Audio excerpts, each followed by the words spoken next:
நான் உங்கள் சுனாப்பானா. நான் இப்போ எங்கே இருக்கேன்னு கேட்டிங்கன்னா வலசரவாக்கத்தில் ரொம்ப ஒரு ஃபேமஸான ஒரு மெஸ்ஸுக்கு வந்திருக்கேங்க. நீங்கள் பார்த்தீங்கனாலே தெரியும், கல்பாசி மெஸ்ஸுன்னு சொல்லிட்டு ஒரு ரொம்ப ஃபேமஸான ஒரு கடை இது.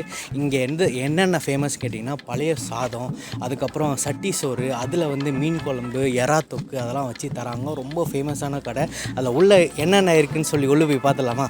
வாங்க வீடியோக்குள்ளே போகலாம். இதாங்க கல்பாசி மெஸ் வலசரவாக்கத்தில் இருக்குது. ஸோ இங்கே வந்து வீட்லேயே வந்து அவங்க ஒரு செட்டப் பண்ணி வெளியே வந்து ஒரு டேபிள்லாம் போட்டு சூப்பராக செட்டப் பண்ணியிருந்தாங்க. நான், ஃப்ரெண்டு, அப்புறம் 3 பேராக போயிருந்தோம். நான் வாங்கியிருந்தது பழைய சோறு. எனக்கு வந்து ப்ரான் தொக்கு வாங்கியிருந்தேன், எனக்கு ரொம்ப பிடிக்கும். அப்புறம் என் ஃப்ரெண்டு வந்திருந்தான், அவன் வந்து கருவாடு தொக்கு வாங்கியிருந்தான்.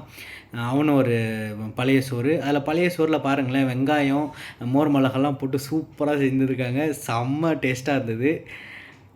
அதுக்கப்புறம் ஃபஸ்ட்டு பார்த்தேன். அதுக்கப்புறம் வந்து மோர் மிளகாலாம் சும்மா 2-3 போட்டு சூப்பராக பண்ணியிருந்தாங்க. அப்படியே ஜில்லுன்னு இருந்தது.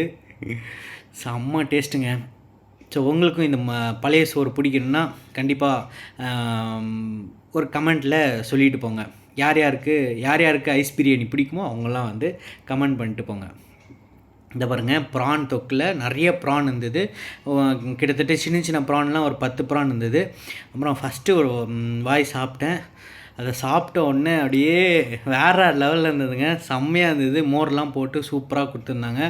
இது வந்து 110 ருபீஸு ஒரு பழைய சோறு. அதில் நம்ம காம்ப்ளிமெண்ட்ரியாக வந்து ஒரு தொக்கு கொடுத்துருவாங்க. நான் வந்து ப்ரான் தொக்கு வாங்கியிருந்தேன். ப்ரான் தொக்கு, கருவாடு தொக்கு, அப்புறம் சிக்கன் இதெல்லாம் தராங்க. இதில் நம்ம ஏதோ ஒன்று வாங்கிக்கலாம். ஸோ வேறு லெவல்லங்க இருந்தது, செம்மையாக இருந்தது.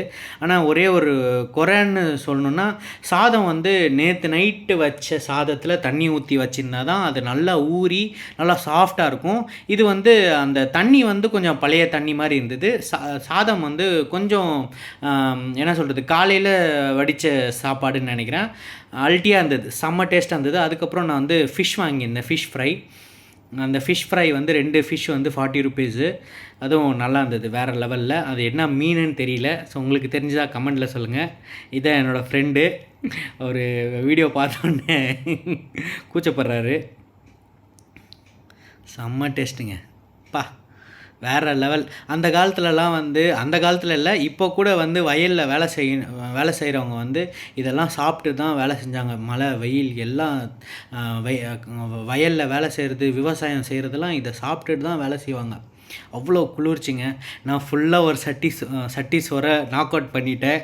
சும்மா வேறு லெவலில் இருந்தது. நல்லா ஜில்லுன்னு ஆயிடுச்சு எனக்கு வயிறு சாப்பிட்ட உடனே. இந்த பாருங்க, சட்டியை க்ளீன் பண்ணிட்டேன், நாக் அவுட் பண்ணிட்டேன் நான் கடைசி. இது தாங்க சொர்க்கம். பாலா, சாப்பாடு எப்படி இருக்கு? பிரமாதமா? என்னென்ன சாப்பிட்ட நீ? சிக்கன் குழம்பு, மீன் குழம்பு, சிக்கன் கிரேவி, ஆம்லெட்டு, சாதம். சரி, எது பிடிச்சிருக்கு உனக்கு? Chicken gravy.